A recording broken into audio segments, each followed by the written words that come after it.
The odds before the fight reflected the fight. But for old time's sakes, and for us who MMA is important to, I love seeing Nate in the boxing ring confident and getting paid.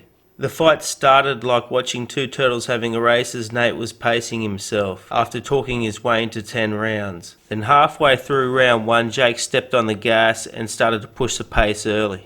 Nate come back in round 2 and I give Nate round 2, but from then on Jake Paul dominated the fight. It's obvious Nate isn't a boxer, but Nate is a striker, and at times Nate's combinations in the pocket would score. As the fight wore on, like old times, Nate becomes stronger, but Nate's lack of boxing punching power or Nate's stand-up style of punching with those 12-ounce gloves becomes ineffective, and Nate's shots simply are scoring shots and nothing more. Nate doesn't sit on his punches, and if Nate was a boxer, he would be a tremendous gatekeeper who would test prospects with little risk of getting hurt, but Nate was destined for greater things, and we are blessed Nate is an MMA fighter for his time in the cage rather than being an unheard of gatekeeper. Before round 8, Nick Diaz told Nate to step on the gas, and Nate did that, giving us a frantic last few rounds as Nate come on late.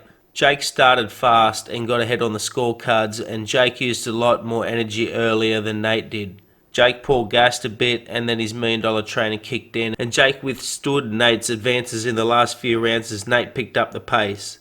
Jake was also considerably bigger than Nate also, which added to Nate's punches being largely ineffective throughout the fight.